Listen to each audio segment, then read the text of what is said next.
Matamgi Manipuri Wari channel asibu tabiriba khwai pumnamakpu taramna okchari ngasi amuk lobirasi Moura Hingchabira 18 suba tangka. Masi ngangsna karinone nokmi da tawraga leirisibo yengliba film gi sin matang sisu nokningbagi nate yamni emotional oiba matangni aduga mana nokfet ka tawraga leirisibu nate ai chanu pisibu ngawra zatlane. Sakhi pakhatna machanu pibu kauzarae Bema Nungsi ditade manglaga adum nokfet tawraga leiri Sakhi su khonjel khara hauna Bema Nungsi khangprek khangi Ha kaini ma adu kana kauridubo ngawrobo Nang loiro ngawrisibo nangne kaino ma tawreko handak marakse hana gyamda manarakteko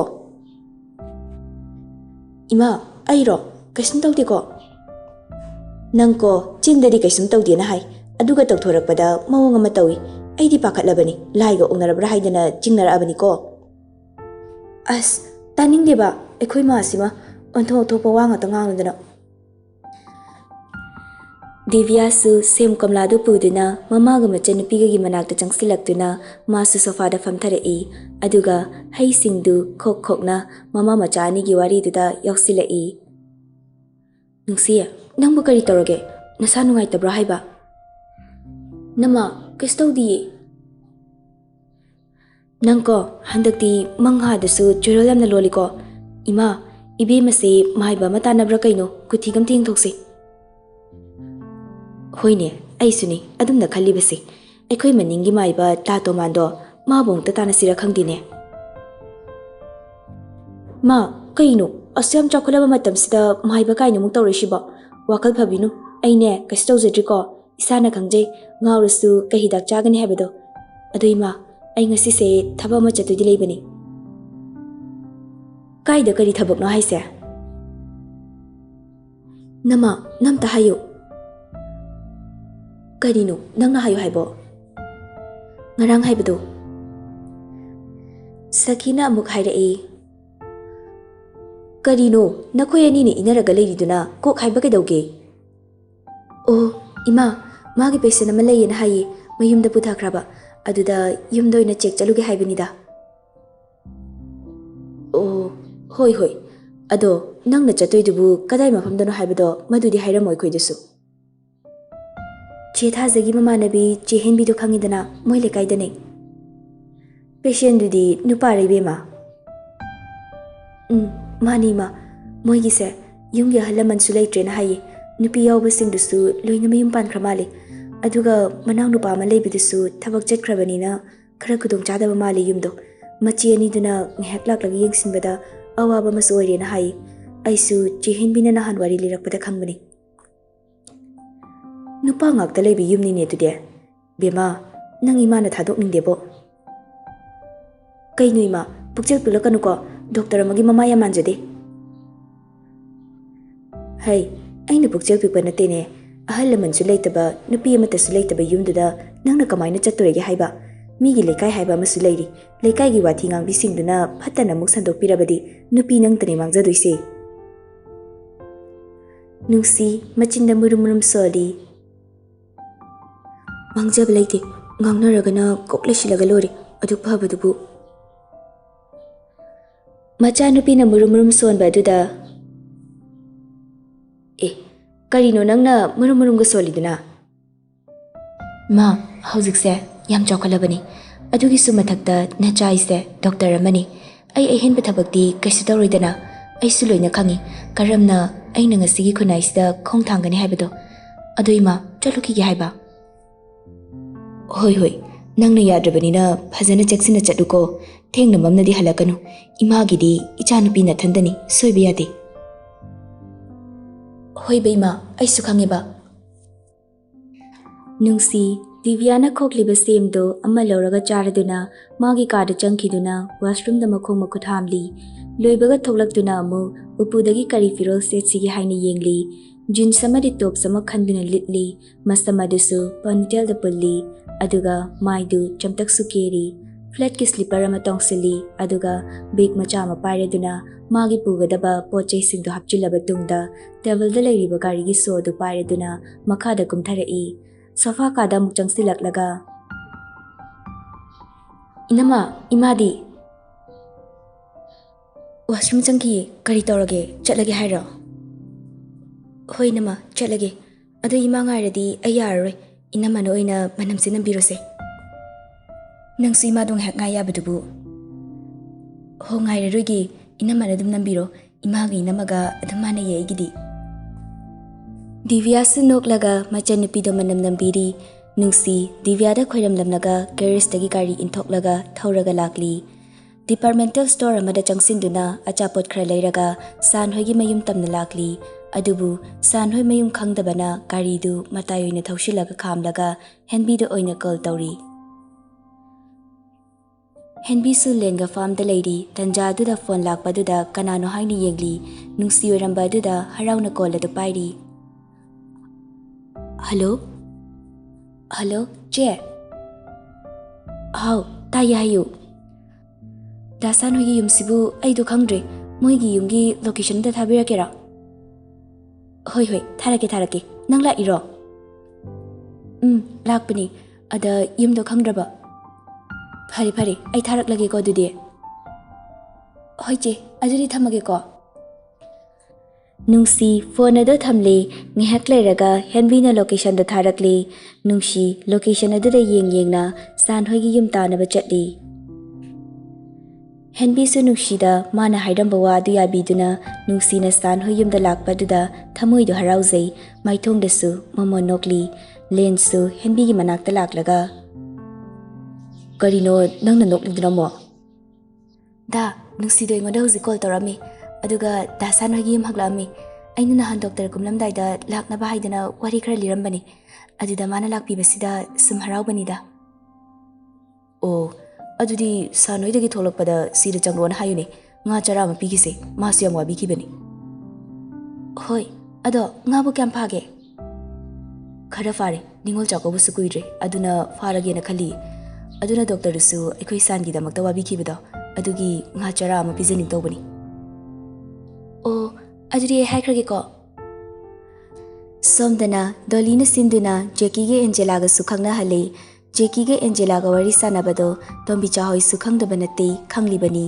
ꯃꯣꯏꯅ ꯍꯦꯟꯅ ꯃꯗꯨꯗ support ꯇꯧꯁꯤꯜꯂꯤ Angela ꯃꯍꯧꯁꯥꯒꯨꯝ ꯀꯦꯕ ꯊꯕꯛ ꯁꯨꯅꯤ ꯈꯪꯗꯕꯤꯗꯣ ꯑꯗꯨꯝ ꯇꯧꯔꯤ ꯃꯉꯣꯟꯗ ꯃꯌꯨꯝ ꯄꯥꯜꯂꯨꯔꯦ ꯍꯥꯏꯕꯒꯤ ꯋꯥꯈꯜ ꯀꯥꯎꯈ꯭ꯔꯦ ꯍꯜꯂꯛꯄꯤꯅꯤ ꯍꯥꯏꯕꯒꯤ ꯑꯋꯥꯕ ꯅꯨꯡꯉꯥꯏꯇꯕ ꯑꯃꯠꯇ ꯐꯥꯎꯗꯦ ꯃꯥ ꯀꯔꯤꯁꯨ ꯈꯟꯗꯦ ꯐꯖꯅ ꯀꯦꯔꯒ ꯎꯄꯨꯗꯒꯤ ꯐꯤꯔꯣꯜ ꯂꯧꯊꯣꯛꯂꯗꯨꯅ ꯁꯦꯠꯂꯒ ꯂꯩꯔꯤ ꯖꯦꯀꯤꯁꯨ ꯑꯦꯟꯖꯦꯂꯥꯒ ꯀꯣꯏꯕ ꯆꯠꯇꯣꯔꯕꯅꯤꯅ ꯁꯣꯝꯗ ꯀꯟꯅ ꯃꯥꯁꯨ ꯀꯦꯔꯤ ꯀꯦꯕ ꯂꯣꯏꯔꯒ ꯃꯄꯥꯟꯗ ꯊꯣꯛꯂꯛꯄꯗ ꯖꯦꯀꯤꯒꯤ ꯃꯃꯥꯗꯨꯁꯨ ꯃꯥꯡꯒꯣꯜꯗ ꯃꯄꯥꯒ ꯐꯝꯂꯒ ꯂꯩꯔꯤ ꯖꯦꯀꯤꯒꯤ ꯃꯑꯣꯡ ꯑꯗꯨꯗ ꯃꯃꯥꯅ ꯕꯨꯡꯉꯣ ꯀꯥꯏꯗ ꯆꯠꯇꯣꯏꯅꯣ ꯃꯥ ꯀꯣꯏꯕ ꯆꯠꯂꯨꯒꯦ ꯇꯧꯕꯅꯤ ꯉꯥꯏꯈꯣ ꯀꯣꯏꯕ ꯆꯠꯄꯒ ꯂꯥꯏꯔꯤ ꯋꯥꯔꯤ ꯁꯥꯟꯅꯈꯤꯁꯦ ꯑꯩꯒ ꯏꯃꯥꯅ ꯁꯥꯟꯅꯁꯦ ꯍꯥꯏꯕ ꯋꯥꯔꯤꯗꯣ ꯑꯩ ꯈꯪꯉꯤ ꯅꯃꯧ ꯅꯨꯄꯤꯒꯅꯤ ꯀꯣꯏꯕ ꯆꯠꯂꯨꯗꯣꯏꯁꯦ ꯑꯩ ꯆꯠꯂꯨꯈꯤꯒꯦꯀꯣ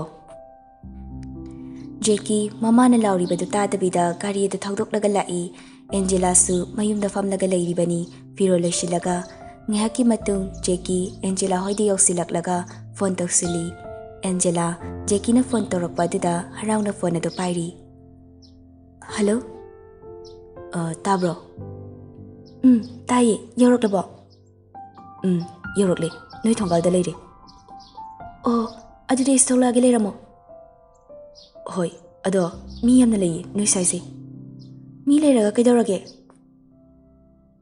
ꯀꯩꯁꯨꯕꯨꯗꯤ ꯇꯧꯗꯦꯗ ꯁꯨꯝ ꯍꯥꯏꯕꯅꯤ ꯐꯔꯦꯁꯦ ꯑꯩ ꯊꯣꯛꯂꯛꯑꯒꯦ ꯊꯝꯃꯦꯀꯣ ꯐꯣꯟꯗꯨ ꯀꯛꯂꯒ ꯑꯦꯟꯖꯦꯂꯥ ꯃꯄꯥꯟꯗ ꯊꯣꯛꯂꯛꯏ ꯃꯄꯥꯟꯗ ꯇꯣꯝꯕꯤꯆꯥ ꯗꯣꯂꯤ ꯖꯤꯇꯦꯟꯒ ꯐꯝꯂꯒ ꯋꯥꯔꯤ ꯁꯥꯟꯅꯔꯤ ꯖꯤꯇꯦꯟꯅ ꯅꯆꯥꯅꯨꯄꯤꯁꯤꯅ ꯇꯧꯔꯤꯁꯦ ꯑꯩꯗꯤ ꯀꯌꯥ ꯌꯥꯅꯤꯡꯗꯦꯀꯣ ꯃꯣꯏꯕꯥ ꯑꯩꯒꯤ ꯏꯆꯥꯅ ꯀꯔꯤ ꯇꯧꯔꯒꯦ ꯃꯥꯁꯦ ꯍꯜꯂꯛꯄꯤꯅꯤꯀꯣ ꯍꯜꯂꯛꯄꯤ ꯑꯣꯏꯔꯒ ꯀꯩꯗꯧꯔꯒꯦ ꯃꯥꯅ ꯁꯦꯠꯂꯤ ꯆꯥꯔꯤꯁꯦ ꯀꯩꯔꯣꯜ ꯂꯩꯀꯥꯏꯅ ꯎꯔꯒ ꯐꯖꯕ ꯅꯠꯇꯦꯅꯦ ꯃꯃꯥ ꯅꯪꯕꯣ ꯃꯣꯏ ꯕꯕꯥꯕꯨ ꯂꯩꯀꯥꯏꯅ ꯆꯥꯛ ꯆꯔꯥ ꯑꯃ ꯄꯤꯖꯔꯛꯈ꯭ꯔꯕꯣ ꯃꯃꯥ ꯅꯪ ꯁꯤꯗꯤ ꯑꯣꯟꯊꯣꯛꯄꯅꯤꯍꯦ ꯃꯣꯏ ꯕꯥꯒꯤ ꯊꯣꯛꯄ ꯑꯗꯨꯝ ꯂꯩꯕꯤꯌꯨ ꯈꯔ ꯎꯁꯤꯟꯅꯗ ꯈꯔ ꯈꯪꯁꯤꯟꯅꯗ ꯗꯣꯂꯤꯅ ꯑꯃꯨꯛ ꯃꯥ ꯑꯗꯨꯅꯦ Inaunupise mayum palhandana sum thambasu yaba nate. Nupaduna thuna divorce tawraklise yam farabane khoigidi. Adugane nupaduna nupi ama thidrikandane inaunupise hana amuk thajanaba tawgadabani. Sanariba warido Angela sunga saidagi taribani leplaga adubu karisu khandabida. Ima ai chalugige. Hoi hoi phaja phajana chaluko. Hoi ma ado paisa khara piyudana aibu mim mangdi kai. Hoi hoi pige. Dolina amu Jeki dubu kaida leire hage. Je thongal de leire haye. Yam phabani phajana loino ko handakti. Hoi loina geba. Tombi cha su bek tagi paisa lakthoklaga Angela da piri. Angela su paisa du lauraga chatkhre. Thongal da Jeki gi gari angang badu khamduna leibadu ure. Mi lei leitega khandaba makai Angela thongal da leplaga leiri. Jeki marum amada khamduna leirambadagi Angela tholakpa ubadagi gari ado Angela gi manak tamna thoksilai. Gari gi glass do haitharaga Jeki yam lemna. Laodana chalase thengkrani. Nokfit tawraga Angela su gari da kakhatli. Gari manungda Jeki na Angela bu yenglaga. Yam fazale ramene. Fazadari kaino. Jeki Angela gi khudda paisilaga nokfit tawri Angela si kaina. Yare ba gari do thawra.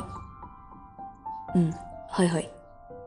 Pairiba Angela gi khudda thadoktabida namana gari do thawraga chatkhre.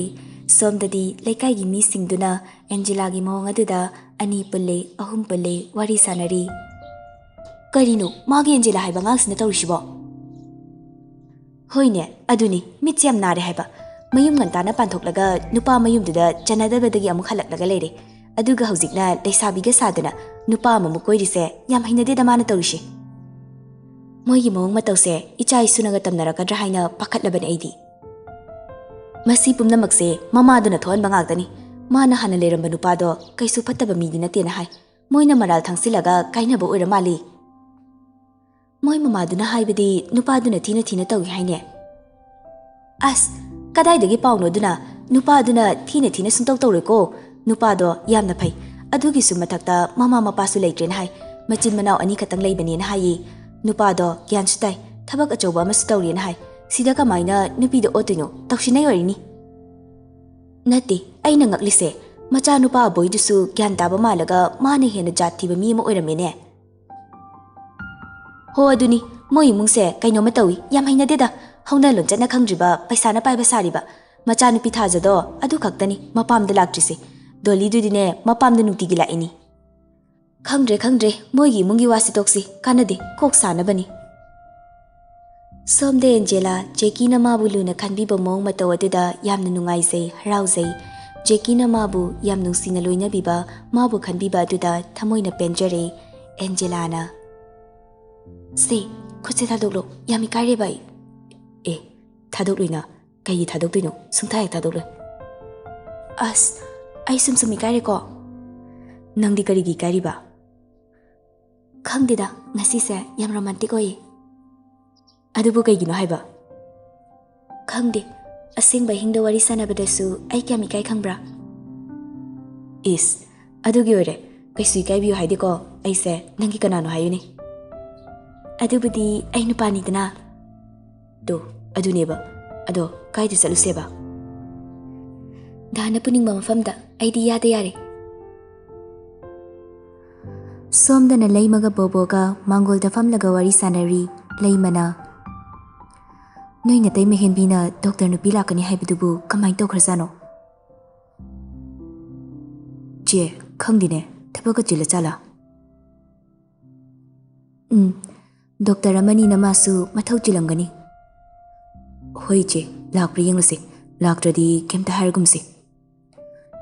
Hoida haujing natrasu khara leiraga magi sangba kanda lakchani. Machin mawpa anina asumna wari sanaraga leirikan nungsi tapli thongalomdagi changsilai. Nungsi sanhoi yumlomda changlakpadu bobona uraduna. Je ada nupi malai sibu ekoi tamo yengba doctor nupi do natro. Haima mani ne achangmagi wari sanaganu haibadu tawredana wari sanabaga hekta laklaga leirame haiba. Nungsisu sumangdi yoksilai leimana hana harauna kaurai. Bema hekta kakalo lao sida phom laose. Nungsisu nofet tauraga tonglakliba slipper do lakthoklaga kakhat ke tawi aduda leimana muk hairai. Yari lakthotrasu adum yaujasanu kaisu kaidi adum kakalo. Nungsi karaktuna thariba mora aduda famthai bobona. Doctor yam thajadi lakani gam tahairakte. Aise hekta labani ai lake tawbase hekta yade somda thabak chinba dugini ado si loksilo achapani. Doctor kaigi lereino leraktrasu yabasida onthokpani. Sum nungaitena tawbanida. Bobo chalo ibema doctor gi jam talulo aidi yamna harauzaribani ibema na sida lakpirise atopa kanagumba doctor oiramnabadi laklamdabasu yai. Lonbiranu ai thakjarage. Doctor thakte yade kuiroi ngahak khaktani phambiramuko.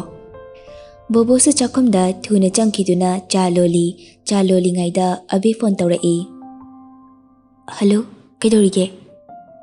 Cha loli nangdi. Sumlairi daibidi thabak yamna feiko mi machadi nangna lon bachaga thakningkreda koibo. Bithaklaga lore kaino adubu yamlubo wadongna. Ado noi tei mehenbina doctor no pinoi da lakani haibidubu labo. Hauzik lai adugini aina chalolisi. Doctor kanada yenglino. Doctor nungsi haigum tawbani mai mamingdo. Yam phai hainabani adu doctor do ado masaktubu kamain toge phajabra. Phajaye. Nangna mo ngausilaga leramgani ko. Is chathoi yada ngaujade ko ai kaisu aibu yam thajadabe mongda nupibu awu khudingi ngawbi mongdaga. Hoi ai yam thajai ko sum nusidana phagi tawni nangna kaisu ngawre haiba aisu khangi ado aisu thamage doctor la iro phajana unaro. Hoi thamo. Bobo cha lon balureduna hairaga puthok lai nungsiga leimagasu wari sanaraga leirami. Doctor cha thakse. Pangwawa biri ado mingse kai haina kaudino aidi khangjadre. Bobo kawe doctor. Oh ado dasandi ude kaida leikige. Aikoi tamodi magi kagi corridor da phamobani. Oh ado hidakti changnaina chari ko dum. Doctor adubudi chari. Wari di sana bayara bahuzpo phajana dum. Kharadi yare adubu hana gumnadi tawdri. Ado doctor office ta chatpadi yaradra se. Maduri yadri pangpha phaba natri hanagi dudagi kre improve la ai haibagi wani. Bema aigi nausi khanbada aikoi di wabana loirabani. Ibimana kana honaduna kharadi farakle. Aikoi su yumma mapali banina imungi honaringaida ipamda lakpase hekta sangdi. Che sidedi yumsu khanglabanina aisu toina dum lakladoini kemta wakal wabi gano ayuk oiro nungtheloiro aina free already ngahak oira sulaki che. Yamna nungaizari ibemasu aikoi gi damakti yamna wabiri ibemagi lambandi aikoi punsigi kauzaroi ko. Che adumna haibigano nungaiti. Somdana doliga tombichaga su wari kana sanari. Bema jeki dubu yamna fabro. Ma kupha mani paisaga se thina paikraba mini.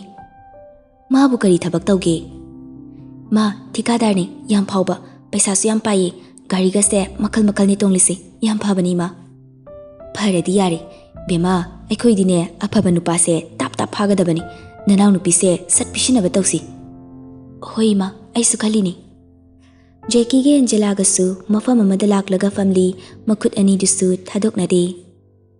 Da nang siam nungshi ai bu sumaina harawan base ayam nungai.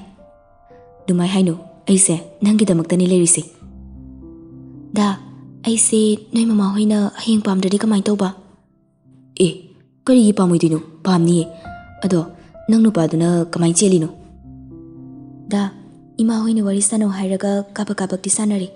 Aduga ibo ngangnina lahik tamiga khangtakai aibo hanbu unabada namdana chenbire. Luhonglaba matungda aibu moigi minai dongna loinabi aibu tathi na tawbiraklini.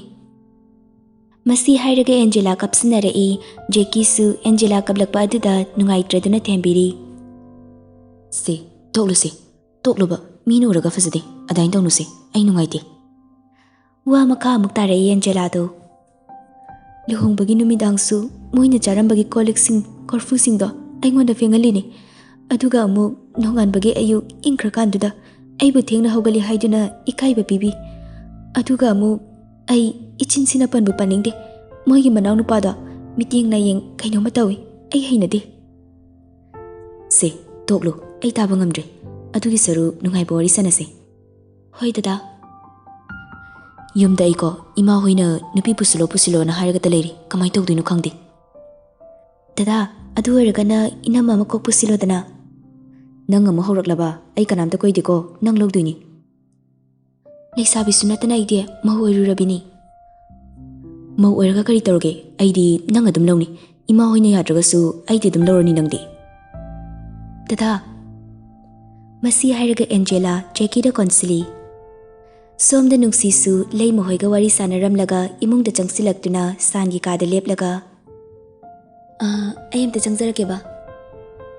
San hairakliba khonjela aduda yengthorai nungsina nokfet tawna thongjil mapana aduda leplaga leiramba aduda san ngakna yenglaga leikre.